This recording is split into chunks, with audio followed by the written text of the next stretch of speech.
Assalamualaikum warahmatullahi wabarakatuh. Alhamdulillahi rabbil alamin. Alhamdulillah binikmatihi tatimmus salihat. Wa sallallahu wa sallim ala nabiyyina Muhammad wa ala alihi wa sahbihi ajma'in, amma ba'du. Hadirin sekalian jemaah yang dimuliakan Allah Subhanahu wa taala, kita bersyukur kepada Allah atas nikmat-nikmat yang Allah karuniakan kepada kita. Wabil khusus adalah nikmat iman, nikmat Islam yang masih dibersamakan dengan diri-diri kita pada kesempatan kali ini. Dan kita memohon kepada Allah, semoga nikmat ini senantiasa melekat kuat dan erat sampai kita berpisah dengan dunia yang fana. Amin ya rabbal alamin. Hadirin dimuliakan Allah, nikmat sebagai seorang muslim itu sebuah nikmat yang tentu secara asasi semua kita mensyukurinya. Ini sebuah nikmat yang membuat kita punya harapan besar. Seandainya kita tidak mendapatkan apapun dari dunia ini, kita tidak kehilangan akhirat kita. Namun jemaah, terlepas dari itu, dan itu sudah pasti, nikmat sebagai seorang muslim itu adalah nikmat yang Allah dan Rasulnya perintahkan untuk senantiasa disebut-sebut. Bahkan bukan cuma disebut, dibanggakan. Jadi kalau nikmat itu kan disebut, fa amma bi ni'mati rabbika fahaddits, dan terhadap nikmat Tuhanmu sebut-sebutlah. Dan sebut-sebut ini menurut para ulama tafsir maksudnya adalah nikmat itu disyukuri, dan bentuk syukur itu dengan banyak menyebutnya. Karena orang kalau menyukai sesuatu, membanggakan sesuatu, aktsara min dzikrih, dia akan banyak mengulang-ulang menyebutnya. Adapun nikmat iman, nikmat Islam, dia bukan cuma diperintahkan untuk disebut, tapi bahkan sampai tingkat dibanggakan. Makanya kita temukan banyak dalil fashhad bi annal muslimun. Maka katakanlah, saksikanlah, kami adalah orang-orang Islam. Muadzin juga demikian, sebelum mengajak salat mempersaksikan dirinya sebagai seorang muslim. Begitu juga dalam Al-Quran kita temukan dalil kuntum khairu ummatin ukhrijat linnas, kalian adalah umat terbaik yang pernah kami keluarkan di tengah-tengah manusia. Hadis Nabi SAW juga mengatakan al-islamu ya'lu wa la yu'la alaih, Islam itu tinggi dan tidak ada yang lebih tinggi daripada Islam. Itu teorinya jemaah. Tapi sekarang coba kita tanyakan ke dalam hati kecil kita semuanya, kita bangga nggak sih sebagai seorang muslim jemaah? Ya. Nggak sedikit loh umat Islam itu yang minder ketika dikenal statusnya dia seorang Islam. Kenapa jemaah dimuliakan Allah? Kalau bicara tentang kaum muslimin di sejarah masa lalu, itu wajar mereka bangga dengan Islamnya, itu wajar sekali jemaah. Bagaimana tidak? 1000 tahun peradaban bumi ini dipegang oleh kaum muslimin. Sehingga sampai abad 16 itu orang-orang Eropa berkeyakinan bahwa selain dataran Eropa, dataran-dataran lain Asia, Afrika itu semuanya di bawah kekuasaan umat Islam. Jadi sampai abad 16 itu mereka masih berkeyakinan itu. Jadi Cina semuanya sampai Australia itu semuanya di bawah pengaruh Islam, atau semuanya rata-rata umat Islam di situ. Padahal tidak demikian. Karena luar biasanya pengaruh umat Islam. Sains, ilmu pengetahuan itu sumbernya dari umat Islam. Kemajuan, peradaban, semuanya jemaah, kekuatan militer. Sehingga kemudian di waktu-waktu tersebutlah ada penyakit muzarebik kan gitu, penyakit kearab-araban. Walaupun tentu Islam bukan Arab, dan tidak semua orang Arab itu Islam, itu jelas. Coba jalan-jalan ke Mesir sana, yang Kipti itu banyak. Di di Suriah itu orang-orang Kristen Ortodok banyak, walaupun mereka hampir susah dibedakan dengan kaum muslimin karena juga menutup aurat gitu. Bahasanya juga bahasa Arab. Nah jemaah yang dimuliakan Allah Ta'ala, sampai ada penyakit kearab-araban. Jadi orang Eropa itu bangga sekali menggunakan pakaian ala Arab ya, imamah, sorban, dan jubah itu pakaian kebesaran. Jadi orang kalau pakai baju jubah atau pakai sorban itu pakaiannya orang pinter.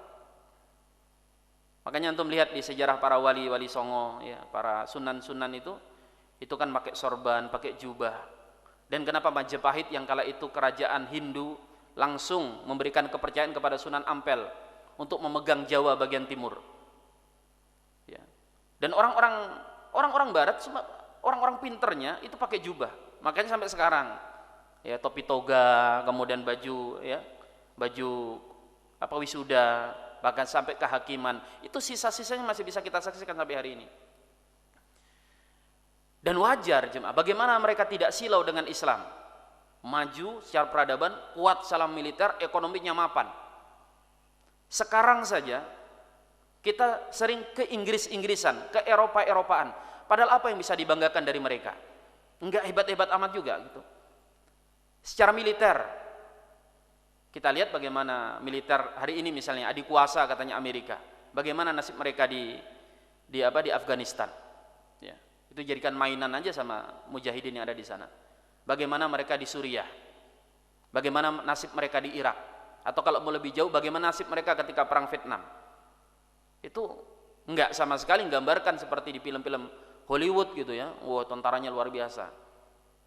Ekonomi kita lihat bahwa mereka juga sudah mulai kolaps ekonominya, apalagi bicara tentang memanusiakan manusia.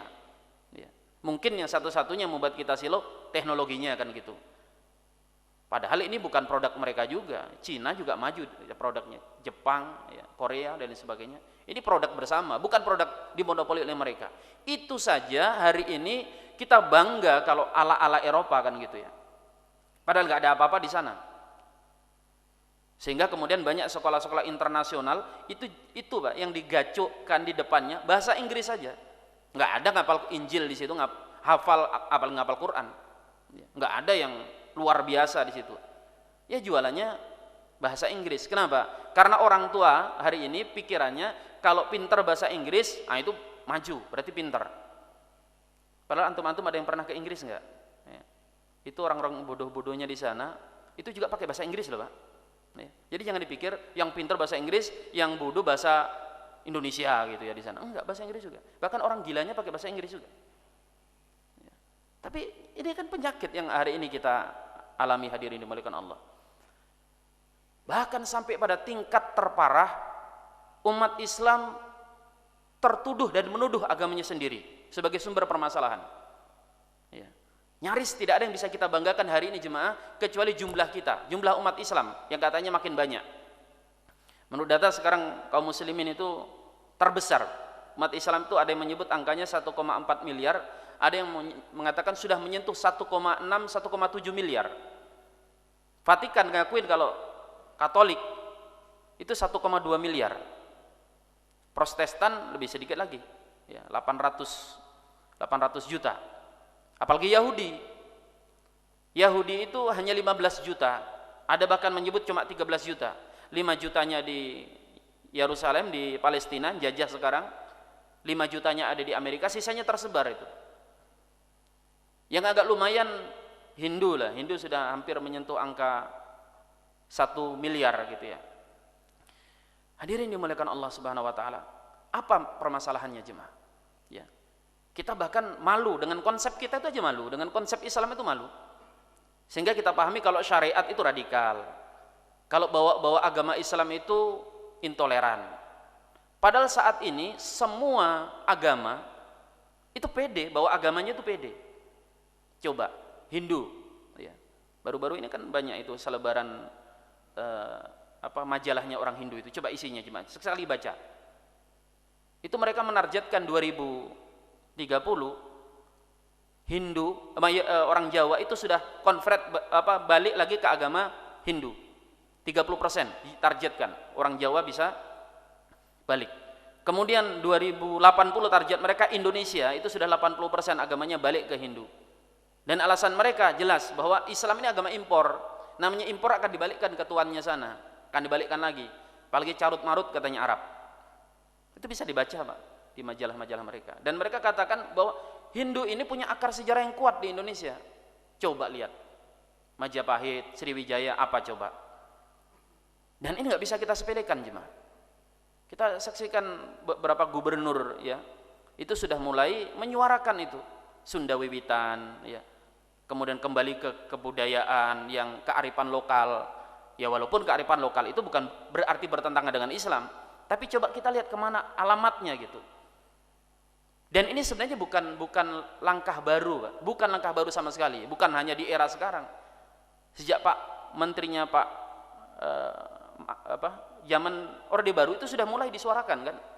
Mereka datang ya kepada Kementerian Dalam Negeri minta agar agama mereka diakui. Karena semua agama yang diakui di Indonesia ini impor semua katanya. Kristen dari mana?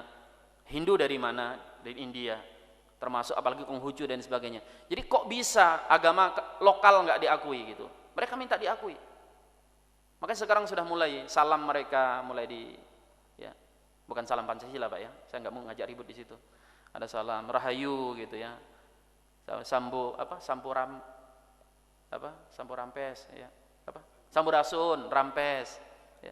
Dulu saya dengarnya itu di Sandiwara Radio, Tutur Tinular gitu ya. Rawedeng, Rayuyu, Rasemi dan Rara yang lain. Sekarang sudah mulai itu jemaah. Termasuk minta dihapusnya kolom nama agama di kolom KTP. Itu juga bukan baru sebenarnya. Itu sudah lama. Cuma sekarang semakin menguat karena mereka merasa ada kesempatan yang lebih luas gitu. Itu sudah lama.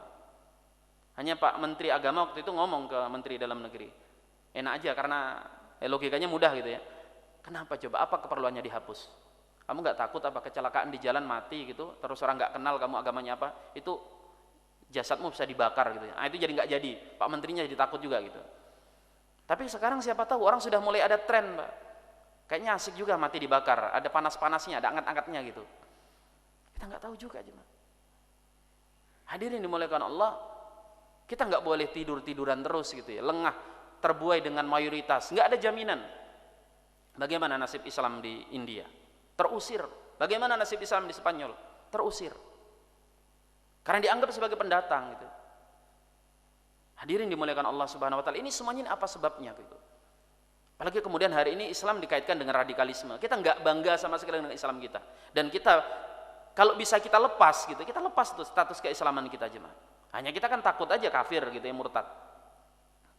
Nah, hadirin dimuliakan Allah, sebabnya karena kita tidak mau belajar tentang hakikat agama kita dengan sebenarnya jemaah. Dan kita mudah termakan isu hoax-hoax yang di luar sana.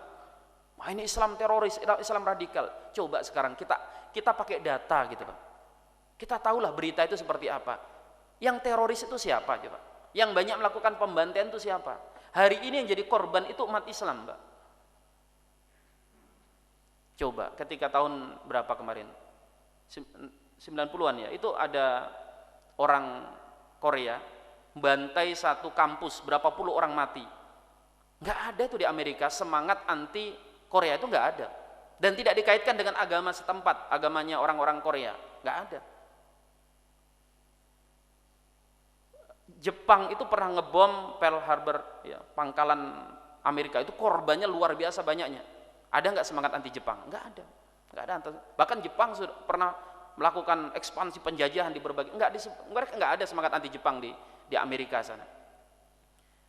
Kemudian fakta jemaah, tindak terorisme di Amerika, di Eropa itu sebagian besarnya adalah etnis Spanyol. Tapi nggak ada kita dengar adanya semangat anti Spanyol, nggak ada.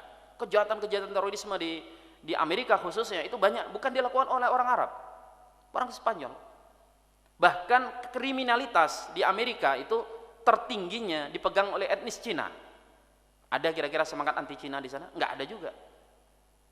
Tapi begitu peristiwa 11 September yang kebetulan pelakunya ngaku Islam, orang Arab gitu ya, semua umat Islam kena imbasnya, semua, sampai Islam sekuler aja kena. Bayangin tuh, sampai Islam sosialis itu yang nggak bangga sama sekali sama Islamnya, itu kena imbasnya di semua daerah, sampai di pelosok-pelosok.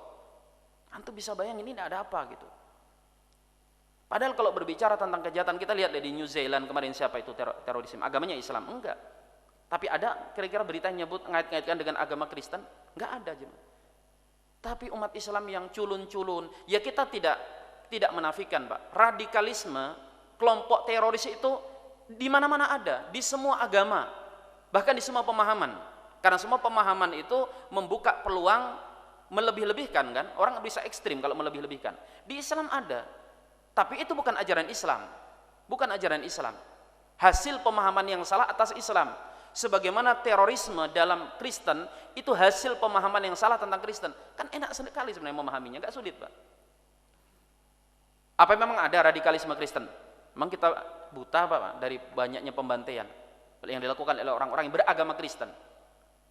Sekarang Hindu, misalnya kita lihat di India, kita baca itu bagaimana semangat-semangat mereka yang begitu anti dengan etnis Muslim. Kita kan nggak pernah katakan agama Hindu agama teroris. Di Myanmar juga demikian, gamblang sebenarnya. Tapi begitu ada teroris yang kita sendiri juga, kok bodoh-bodoh amat teroris Indonesia ini kan gitu. Coba pintar-pintar dikit gimana sih? Ngebom bawa KTP.